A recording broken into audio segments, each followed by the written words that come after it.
السلام عليكم ورحمة الله تعالى وبركاته.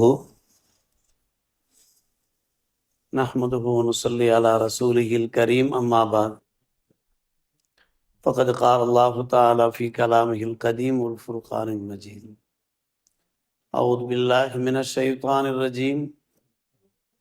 ألم تر إلى الذين أوتوا نصيبا من الكتاب يدعون إلى كتاب الله ليحكم بينهم ثم يتولى فريق منهم وهم معرضون.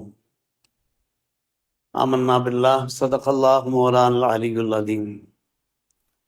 اللهم صل على سيدنا محمد طب القلوب ودوائها وعافية الأبدان وشفائها ونور الأبصار وضيائها وعلى آله وصحبه وسلم. மேலான பெரியோர்களே, சகோதரர்களே, அல்லாஹ்வின் நல்லடியார்களே, இன்றைய குர்ஆன் வசனம் 3ஆம் அத்தியாயம் 23ஆம் வசனம். யூதர்களை பற்றி அல்லாஹ் பேசுகிறான். இறை வேதத்திலே ஒரு பாக்கியம், ஒரு பகுதி அவர்கள் வழங்கப்பட்டிருந்தார்கள். இறை வேத பிரகாரம் தீர்ப்பு செய்ய வேண்டும் என்று அவர்கள் அழைக்கப்பட்ட போது அவர்களில் ஒரு சாரார் அதை புறக்கணித்தவர்களாக திரும்பி செல்கிறார்கள். இதை நீர் கவனிக்கவில்லையா என்று அல்லாஹ் கேட்கிறான். யூதர்களை பற்றி அல்லாஹ் ரப்புல் ஆலமீன் வரிசையாக பல வசனங்களை இறக்கியிருந்தான். அதிலே இது ஒரு வசனம். யூதர்கள் மன முரண்பாடாக நடந்து கொண்டார்கள். பெயருக்குத்தான் அவர்கள் வேதக்காரர்களாக இருந்தார்கள். ஆனால் அவர்களுக்கு வழங்கப்பட்ட அந்த தௌராத் வேத பிரகாரம் அவர்கள் செயல்படவில்லை. தௌராத் வேதத்தில் இருந்த பல்வேறுபட்ட நல்ல விஷயங்கள் நம்முடைய இறைமறை அல் குர்ஆன் ஷரீஃபிலே இடம் பெற்றிருந்த போது அதன்படிதான் ஹுக்குமு செய்ய வேண்டும், பஞ்சாயத்து செய்ய வேண்டும் என்று பெருமானார் ரசூலே கரீம் ஸல்லல்லாஹு அலைஹி வஸல்லம் அவர்களை அழைத்த போது அதை அவர்கள் ஏற்கவில்லை, அதை புறக்கணித்தார்கள். இந்த செய்தியை அல்லாஹ் ரப்புல் ஆலமீன் ஏன் பதிவு செய்கிறான் என்றால், நமக்கு அல்லாஹ் உணர்த்தி காட்டுகிறான். நம்முடைய குடும்பங்களிலே ஏதாவது பிரச்சனைகள், விவகாரங்களாக இருந்தால் குர்ஆனிலே அதற்கு நல்ல தீர்வுகள் இருக்கின்றன, நல்ல முடிவுகள் இருக்கின்றன. அந்த தீர்வுகளை நோக்கித்தான் நாம் பயணிக்க வேண்டும் என்று அல்லாஹ் நமக்கு உணர்த்துகிறான். அதிலிருந்து நாம் ஒதுங்கி செல்லவே கூடாது. எல்லா பிரச்சனைகளுக்கும், நூற்றுக்கணக்கான பிரச்சனைகளுக்கு நம்முடைய இறைமறையிலே தீர்வுகள் இருக்கின்றன. தெரிந்தவர்களிடத்திலே நாம் கேட்டு தெரிந்து கொண்டு அந்த தீர்வுகளை நோக்கித்தான் நாம் செல்ல வேண்டும் என்பது இந்த வசனத்திலே ஏக இறைவனுடைய ஒரு போதனையாக இருக்கிறது.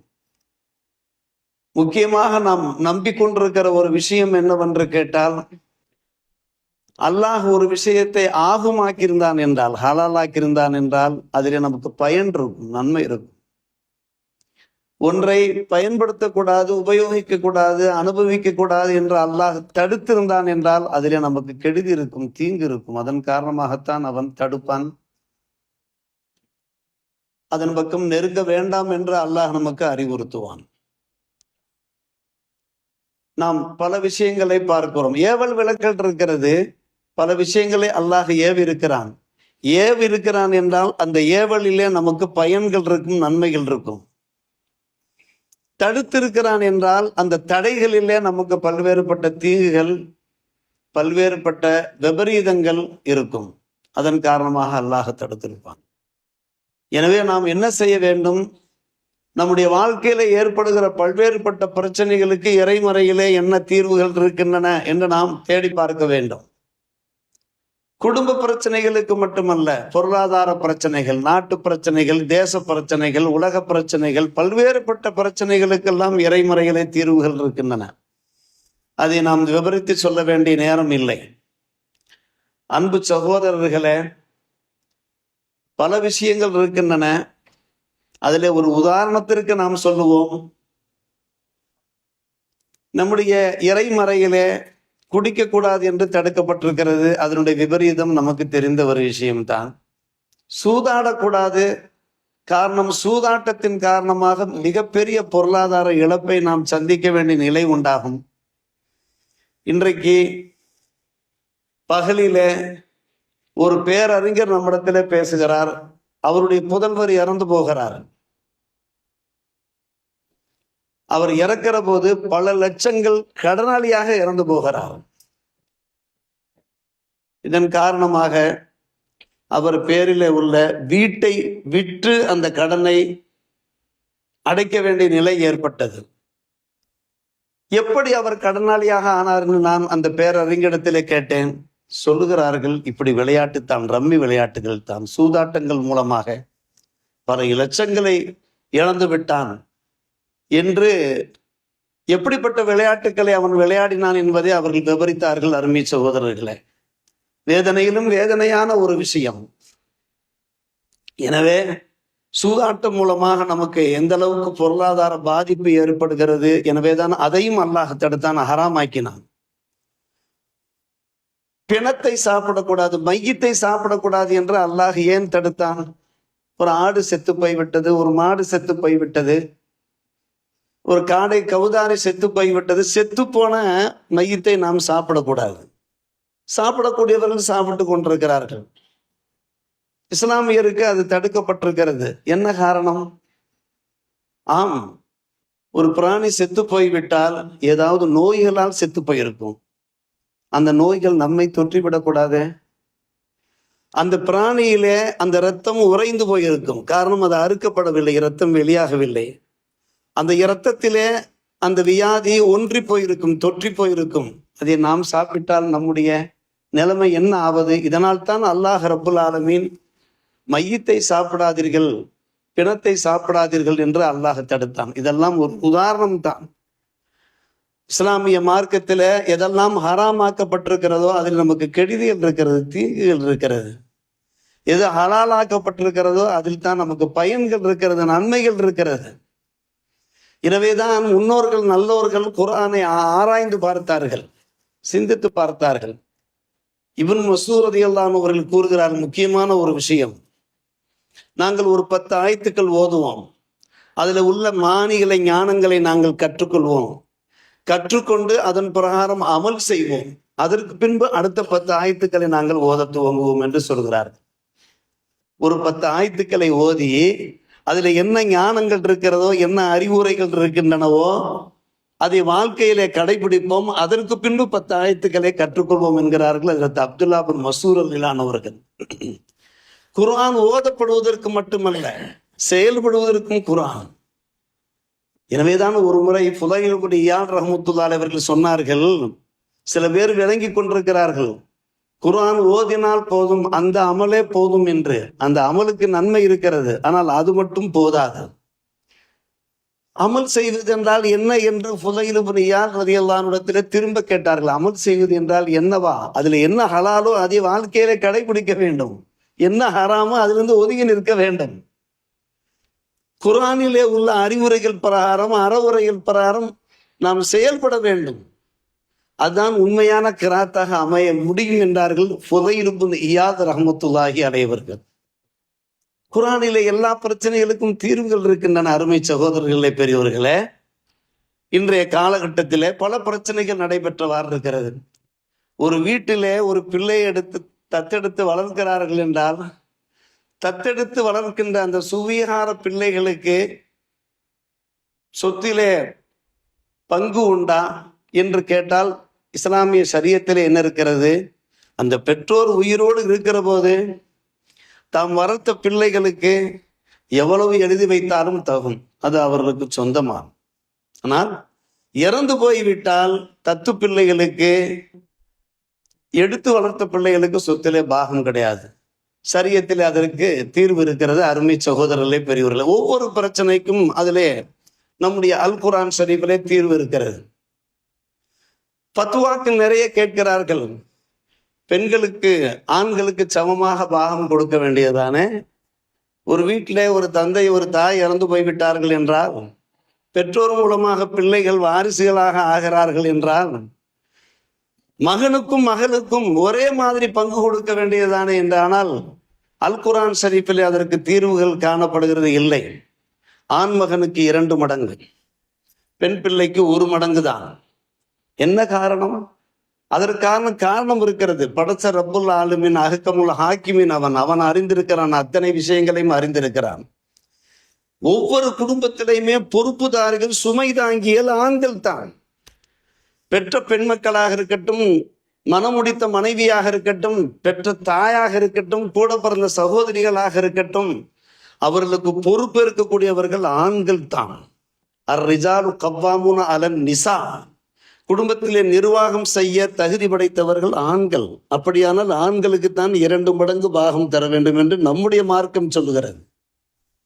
பல பேர் ஃபத்வா கேட்பார்கள், எங்களுக்கு சமமாக பாகம் வேண்டும் என்று. உங்களுக்கு இடையில நீங்கள் எப்படி வேண்டுமானாலும் பங்கிட்டுக் கொள்ளுங்கள், பகிர்ந்து கொள்ளுங்கள், அது வேறு விஷயம். மார்க்கம் என்று வந்து விட்டால் இதுதான் சட்டம் என்று நாம் என்ன செய்வோம்? சட்டத்தை எடுத்துரைப்போம்.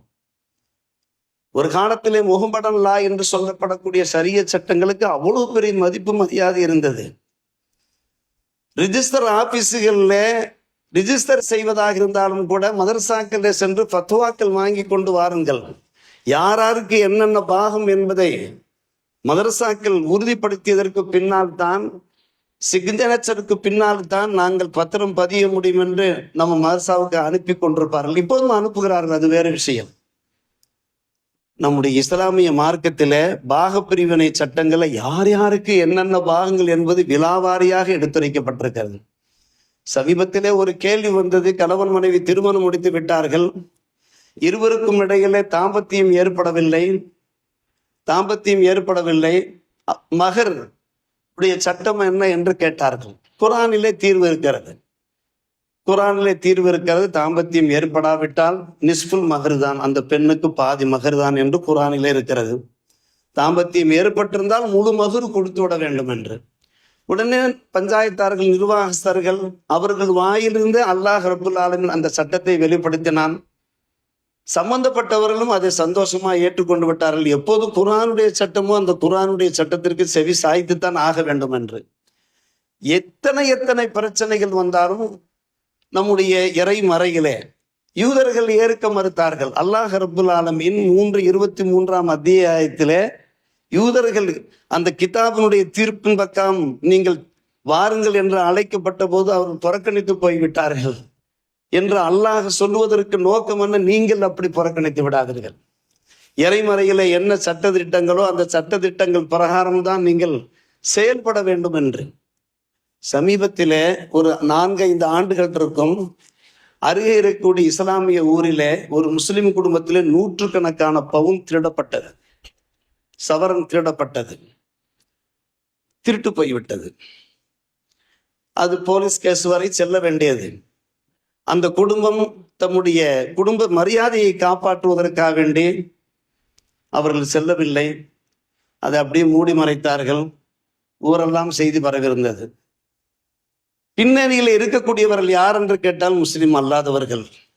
எத்தனையோ முஸ்லிம் அல்லாதவர்கள் நல்லவர்களாக இருக்கிறார்கள். நாம் மனித நேயத்தை ஆதரிக்கிறோம், மத நல்லிணக்கத்தை போற்றுகிறோம், சிந்தித்தும் சந்தேகம் இல்லை. ஆனால் இன்றைக்கு ஹாஃபிஸா ஓதன வசனம் என்ன தெரியுமா? லா யத்தஹிதுல் முஃமினீன அல் காஃபிரீன அவுலியா. மூமின்கள் காபிர்களை உற்ற நண்பர்களாக, இரகசிய ஃப்ரெண்டுகளாக ஆக்கி விடாதீர்கள். எல்லா வகையான குடும்ப ரகசியங்களையும் நீங்கள் அவர்களிடத்திலே சொல்லிவிடாதீர்கள். எப்போதுமே யாருக்கு என்னென்ன அளவுகள் இருக்குதோ அந்த அளவுகள் பிரகாரம் அவர்களை நீங்கள் வைத்துக் கொள்ளுங்கள் என்று இறைமறை சொல்லுகிறது. அந்த திருட்டுக்கு காரணமாக இருந்தவர்கள் யார் என்பது இப்போது நீங்கள் புரிந்திருப்பீர்கள் அருமை சகோதரர்களே. பகலிலே லாக்கரிலே கொண்டு போய் வைக்க வேண்டும். கூட முஸ்லிம் அல்லாதவர் தான் வரப்போகிறார். அவர் இன்றைக்கு பல வேலைகள் இருக்கிறது என்று கூறுகிறார். பாதிக்கப்பட்ட பெண்மணி சொன்ன ஒரு உண்மையைத்தான் நாம் பேசிக் கொண்டிருக்கிறோம். மறுநாள் அந்த அம்மா வெளிநாடு செல்ல வேண்டிய நிலைமையிலே திரும்பி வந்ததற்கு பின்னாலே லாக்கரில் வைத்துக் கொள்ளலாம் என்று நினைத்து கொண்டு சென்னைக்கு சென்றிருந்த சந்தர்ப்பத்தில் திருடு போய்விட்டது. அருமை சகோதரர்களே, பெரியோர்களே, அப்படியானால் குர்ஆன் போதனை பிரகாரம் நாம் வாழ்ந்தோம் என்றால் நம்முடைய வாழ்க்கையிலே வெற்றி. அதில் சிந்தித்தும் சந்தேகமே கிடையாது. சயீத் இப்னு முஸய்யப், 2 விஷயம். சயீத் இப்னு முஸய்யப் ரலியல்லாஹு அன்ஹு அவர்கள் ஃபஜ்ர் நேரம் சின்ன சின்ன விஷயங்களுக்கும் கூட தீர்வுகள். தொழுது கொண்டிருந்தார்கள். சலாத்து சுபுகு பாங்குலிக்கப்பட்டிருக்கிறது. ஒரு நண்பர் அந்த சுபுகு தொழுகைக்கு ஃபர்லுக்கு முன்னாலே பாங்குக்கு பின்னாலே ரொம்ப நேரம் தொழுது கொண்டிருக்கிறார். அந்த காலகட்டத்தில் உண்டான ஒரு லேசா ஒரு சிறு கல்லை தூக்கி அவர் மேலே போட்டார்கள். அவர் சலாம் கொடுத்து விட்டு திரும்பினார். உங்களுக்கு தெரியாதா, பெருமானார் ரசூலே கரீம் ஸல்லல்லாஹு அலைஹி வஸல்லம் சொல்லியிருக்கிறார்கள், லா சலாத்த பாத சுபா இல்லா ரக்காத்தை.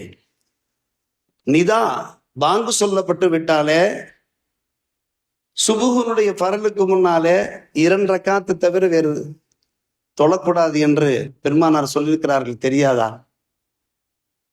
தெரியாவிட்டால் கேட்டு தெரிந்து கொள்ளணுமே என்கிற ஒரு வார்த்தையும் சேர்த்து சொன்னார்கள். அப்படியா, நான் சற்று கூடுதலாக தொழுத காரணத்தினாலே அல்லாஹ் என்னை அதாபு செய்து விடுவானா? அவர் அடுத்த கேள்வி கேட்டார். ஒரு எடக்கு மடக்கான கேள்வி அது.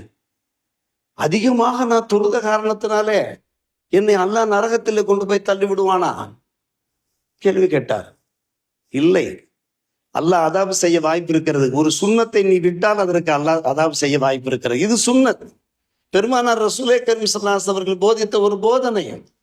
அந்த போதனையை நாம் உதாசீனப்படுத்தினோம் என்றாலும் அதாபு இருக்கிறது என்று சொன்னார்கள் சயீத் இப்னு முஸய்யிப் ரலியல்லாஹு அன்ஹு அவர்கள். ஹதீஸ் கிதாபுகளில் சயீத் இப்னு முஸய்யிபினுடைய பேர் அதிகமாக இருக்கும்.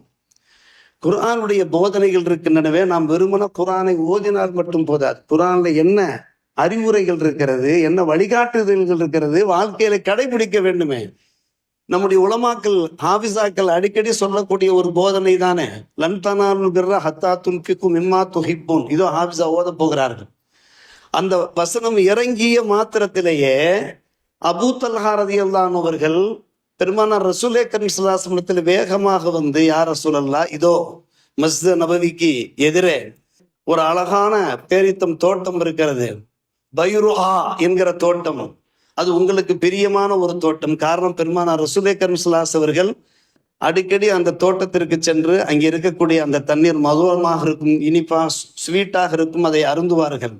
அந்த தோட்டத்தை நான் என்ன செய்கிறேன், அல்லாஹ்வுடைய பாதையில தர்மம் செய்கிறேன் என்று வந்து விட்டார். வசனம் இறங்கிய மாத்திரத்திலேயே லன் தனாலுல் பிர்ர ஹத்தா துன்ஃபிகு மிம்மா துஹிப்பூன். நீங்கள் விரும்பிய விஷயத்தை, விரும்பிய பொருள்களை மக்களுக்கு நீங்கள் வழங்குகிற வரை நீங்கள் நன்மையை பெற்றுக்கொள்ள மாட்டீர்கள் என்பது அந்த வசனத்தின் பொருள். அன்பான பெருமக்களே, நான் விரும்புகின்ற பொருள் இந்த பைருஹா என்கிற அந்த தோட்டம்.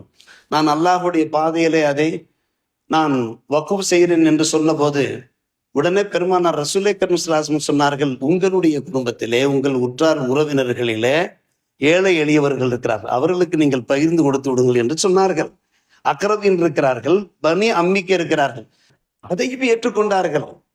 அபூ தல்ஹா ரலியல்லாஹு அன்ஹு அவர்கள் ஏற்றுக்கொண்டு, புகாரி ஷரீஃபினுடைய ஹதீஸ் இது.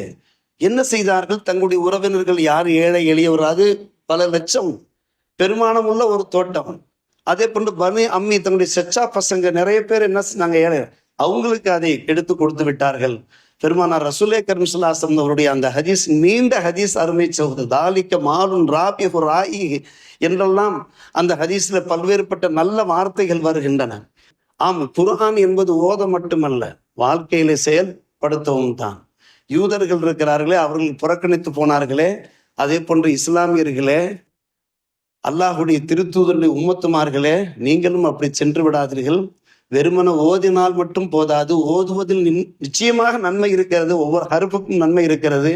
ஆனால் அதை உள்ளத்திலே உள்வாங்கி வாழ்க்கையிலே கடைபிடிப்பதிலே பெருவாரியான நன்மைகள் இருக்கிறது என்பதைத்தான் இந்த வசனம் நமக்கு 23ஆம் அந்த வசனம் போதிக்கிறது. வாழ்க்கையிலே நாம் கடைபிடிப்போம். அல்லாஹ் நல்ல புரிவானாக.